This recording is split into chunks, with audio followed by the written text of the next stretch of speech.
እጅግ በጣም ያሳዝናል። ይህ የምትመለከቱት ህፃን በጨካኞች ህይወቱን መነጠቁ ተሰምቷል። እጅግ ያሳዝናል በእውነት በሀገራችን እንግዲህ እየሰማናቸው የምንገኘው የጭካኔ አይነቶች እጅግ አሳሳቢ ሁኔታ ላይ ደርሰዋል። ለዚህ አርቲስት ሰለሞን ቦጋለ 5 ቢሊዮን ብር የሚፈጅ ሆስፒታል ላስገነባ ነውና ደጋግ ኢትዮጵያውያን ወዲህ በሉ እጃችሁን ዘርጉ ሲል ነበር የዛሬ 3 ዓመት ገደማ። ይሄው አዩአር ዮኒ ማኛ የሊያ ልጅ የዮኒ ማኛ ነው አሉ። ሊያ ልጇን የማታሳየው የማኛው ልጅ ስለሆነች ነው ተባለ። ሰላም ጤና ይስጥልኝ። ውድና የተከበራችሁ የቻናላችን ቤተሰቦች እንዴት ናችሁልኝ? እኔ ያለው ክብሩ ይስፋ። ዛሬም እንደተለመደው በአዳዲስና በወቅታዊ ጉዳዮች ተመልሼ መጥቻለሁ። እንደተለመደው ቪዲዮውን እያየን አብረን ሀሳብ አስተያየታችንን እንሰጣለን። ለዚህ ቻናል አዲስ የሆናችሁ ይህንን ቻናል ሰብስክራይብ ማድረግ እንዳይረሳ፣ እንዲሁም አስተያየት ካላችሁ ኮሜንት ሴክሽን ላይ ታስቀምጡልኛላችሁ። በተለይ ግን ሰብስክራይብ ብታደርጉት ይህ ቻናል አዲስ ቻናልም ስለሆነ ለእኔ በጣም ይጠቅመኛል። ሰብስክራይብ ብታደርጉና ቀጣይ መለቃቸው ቪዲዮዎች ወደ እናንተ እንዲደርሱ ማድረግ ትችላላችሁ። እንዲሁም ሁላችንም ይህንን ቪዲዮ ላይክ በማድረግ እንጀምረው። ወደ ዛሬ ቪዲዮቻችን ሂድ።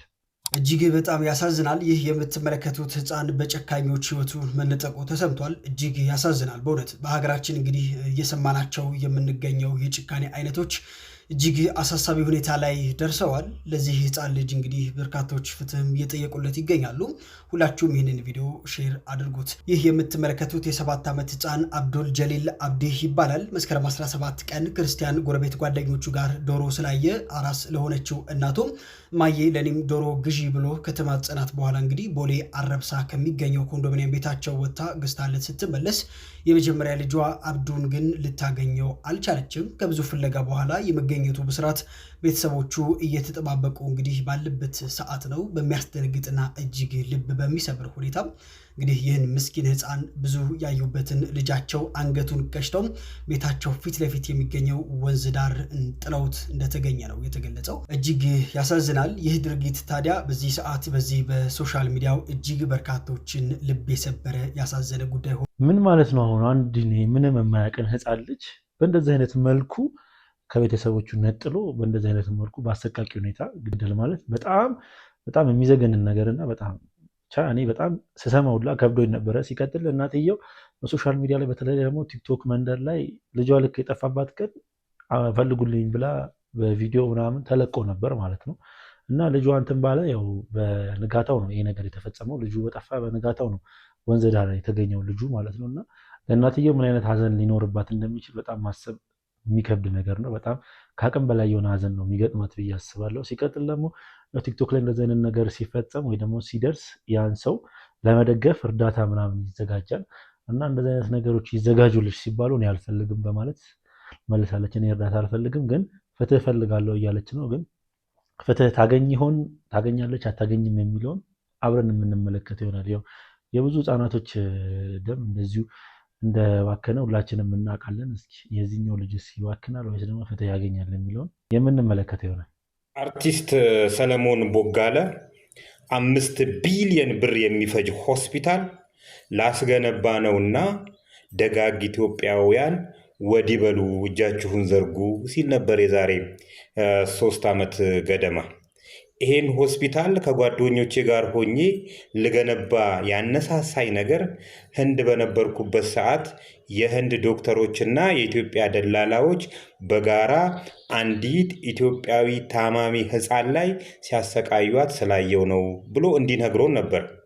በደላላ ህንድ ሀገር አንዲት እናት ልጇን ይዛ ወደ ህንድ ትሄዳለች። ህንድ ከደረሰች በኋላ ደላላው ከዚህ ዶክተሩን ልጁን ኦፕሬሽን እንዳታረገው ሂሳብ ስላልተከፈለ እያለ ሲያሰቃያት የልጁ ሆድ እያበጠ ሲመጣ በማየቴ ምክንያት ሀገሬ ላይ 5 ቢሊዮን ብር የሚያወጣ ሆስፒታል ለመገንባት አቅጃለሁና ደጋግ ኢትዮጵያውያን እጃችሁን ዘርጉ ብሎ በኢትዮጵያ ንግድ ባንክና በአቢሲኒያ ባንክ ገንዘብ ሲላክለት ነበር።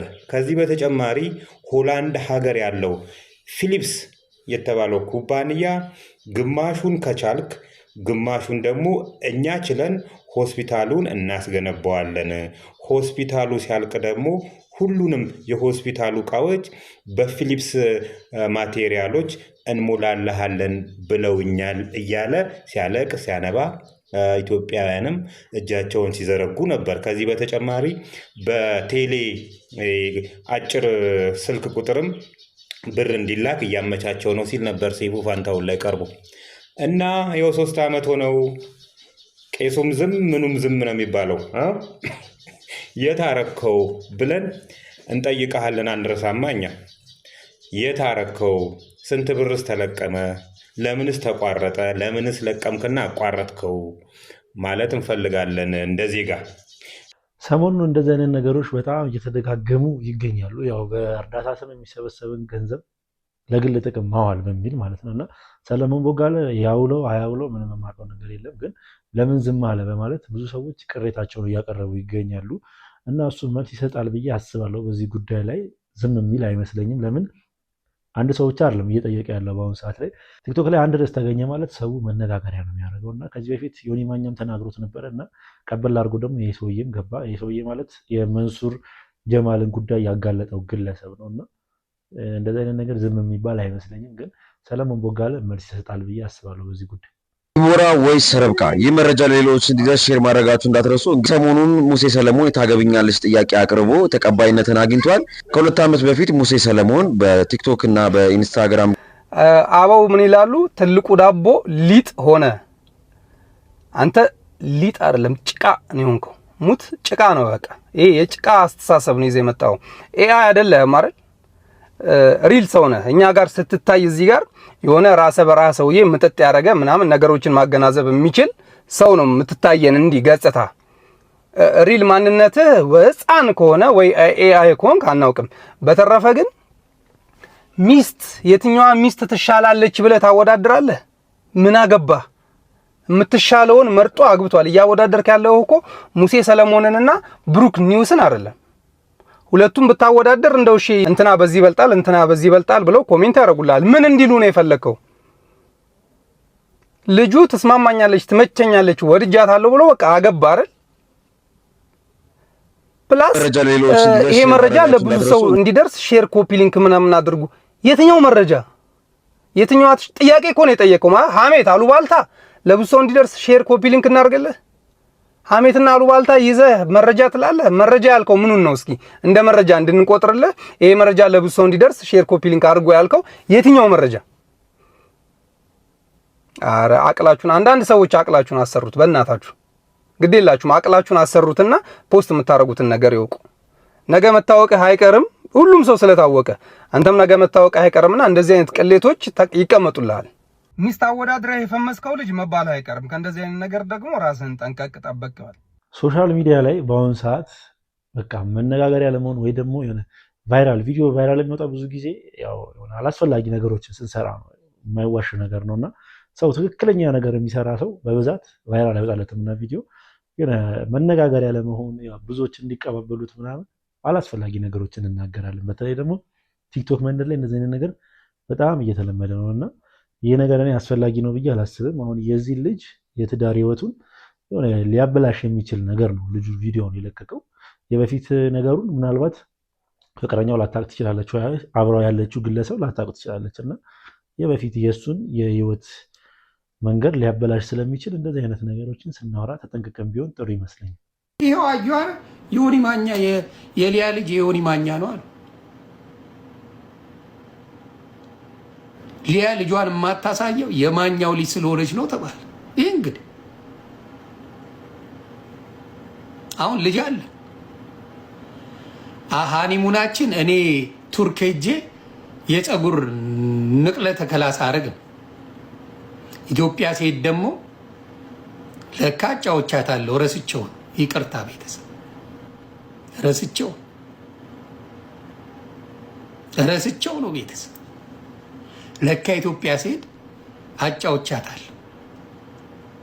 እና ይኸው እኔን የመሰለች ልጅ ዱብ እኔን የመሰለች ኬኳ የተባለችው ዝም ብሎ አይደል። ከኔ የተወለደ በሙሉ ኬክ ነው እንድታውቁ፣ ኬክ ሮሚ ያለችውን እየሰማው ስስቅ ነበር። እንዴ ዮኒ ማኛ ምንድን ነው ያለችው? እኔ እቃው ትንሽ ነው ስል አለች ሮሚ ያሰምቻት አይደለም እያለች ሊያ ትከራከር ነበር አለች።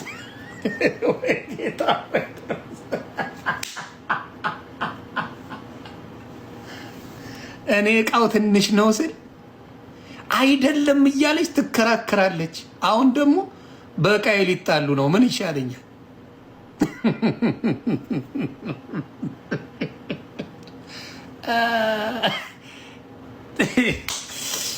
እቃይን ለማንኛውም አስመልሻለሁ። ሮሚ ያወራችው ውሸት ነው። እቃይን አስመልሻለሁ። ትንሽ እንዳልሆነ ሊያ ስለመሰከርሽልኝ ታንኪው።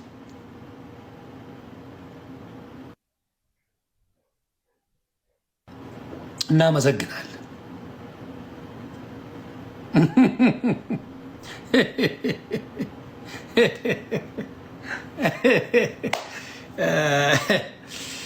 ኤኒዌይስ እና አንዳንዶቻችን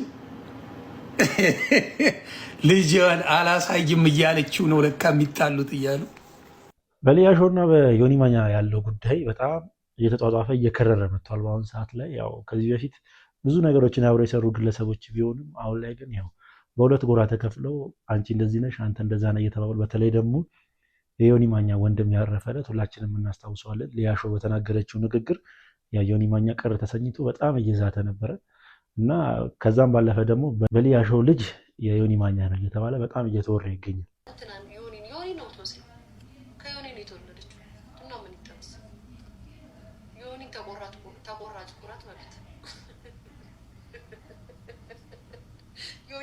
አልገባችሁ እንጂ ዮኒ ሙድ ሲይዝባችሁ እኮ ነው። በሬዛን ባልሽን ጠምዝዤ ረግጬ ምናምን ብሎ ሲያወራ እኮ ጋይስ ራሱን እኮ ስለሆነ እኮ ነው። አታውቁም? እውነት አልገባችሁም?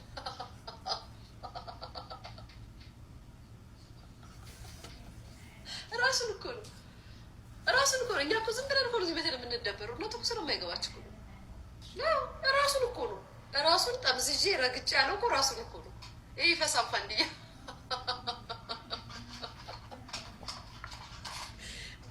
ማይክ እኮ አባት ዮኒ እንደሆነ ብታውቁ ኑሮማ እንደዚህ ነበር። አልጋሪው ኬኮ ራሱ አዎ አለች። ታዲያ ስታስቡት ከኔ ጋር ተጣልቶ ዘሎ ባልሽ ላይ እንግዲህ ከሷም አንደበት የሰማነው ነገር ያው እየቀለዱ ሊሆን ይችላል፣ እውነትም ሊሆን ይችላል። ግን ነገሮች እስኪረጋገጡ እንዲህ ነው ባንል ጥሩ ይመስለኛል። እንደኔ ግን እኔ በራሴ በኩል ያለኝን ሀሳብ አስተያየት ሳጋራችሁ ለእናንተ ያው ቀል ይመስለኛል፣ እያፌዙ ምናምን ይመስለኛል። ነገር ያው ሰው ያወራውን ነገር ሰው እሷን ትመስላለች ስላለ እሱም ብቻ ልጅቷ እንዳለ ሁሉ ነገሯ ዮኒ ማኛ ነው ትመስላለች እያለ ስለሆነ ሰው ያው ወደሱ እያደላ ይሆናል ነገሮች እንጂ ይሄ የእውነት ነው ብዬ አላስብም፣ እንደኔ ማለት ነው። እናንተ እስቲ በዚህ ቪዲዮ ላይ ምን አይነት አስተያየት ትሰጣላችሁ? ለማንኛውም መቶች ዛሬ የነበረን ቪዲዮ ይሄንን ይመስል ነበረ። ቪዲዮዎቻችን እንደተመቻችሁ ጥርጥር የለኝም። ቪዲዮ ከተመቻችሁ ላይክ፣ ሼር፣ ሰብስክራይብ ማድረግ እንዳይረሳ። በተለይ ሰብስክራይብ በማድረግ የቻናል ቤተሰብ መሆን እንዳይረሳ። ሀሳብ አስተያየት ካላችሁ ኮሜንት ሴክሽን ላይ አስቀምጡልኝ። በቀጣይ ቪዲዮ እስክንገናኝ ድረስ ሰላም ቆዩልኝ።